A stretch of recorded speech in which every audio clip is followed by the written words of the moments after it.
One of the most important facets of travel and meetings these days are travel management programs. With the world getting smaller and more regions developing, business travel has become key.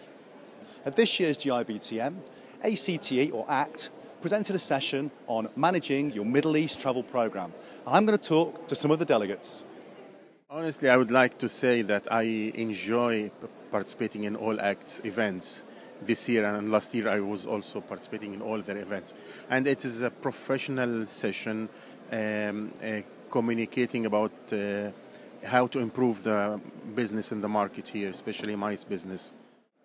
It was nice that we have several opinions together. It was like a roundtable discussion, from different opinions, what's going on, and from the point of view of a buyer or a seller, and because we have panelists from different backgrounds. You were moderating. What was the feeling you got from the way that the debate went? When I looked into the audience, what I had noticed was a very focused approach on the answers given, in particular since the region still is in need of development of how actually to utilize feedbacks from Europe or from the US. And we had some very good panelists who were able to share some very good insights, which were very interested and picked up by the audience. And from your perspective, you were on the panel. What was your main argument? It's not an argument, but I think, as Thomas mentioned, the industry here in the region is in a need of more education. They need to look into how other regions are working. There's a lot of developments to be done, and that's a two-sided conversation that needs to take place between suppliers and between buyers and meeting planners. We really discovered the difference between transient travel and meetings and events travel and meetings and events planning. And I think we also tried to explain to the folks that participated, what are some of the things that you need to look at if you're looking at trying to figure out what you're going to do with your meetings and events program.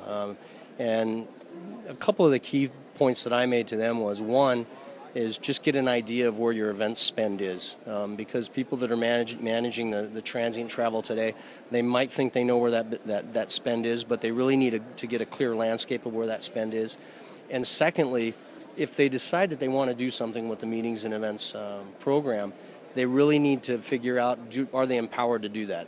Because if they're not empowered to do it, it doesn't matter if you're looking into the marketing department and finding that spend. If you're not empowered to go in and help them rationalize it, help them put a policy in place around it, then it's all for naught. So those are really the two key enablers that I tried to get through at the beginning of the conference. One of the basic things that we actually discussed inside was that there is still a large chunk of the meetings and events business which is unstructured, and there is a lot that can still be done there. So a very nice interactive session, I would say, and gave us a few very good ideas as to what the customer is looking for, because more and more customers are now educated. So educated customers definitely are looking for educated responses. When they put up an inquiry, they're looking at who can add value.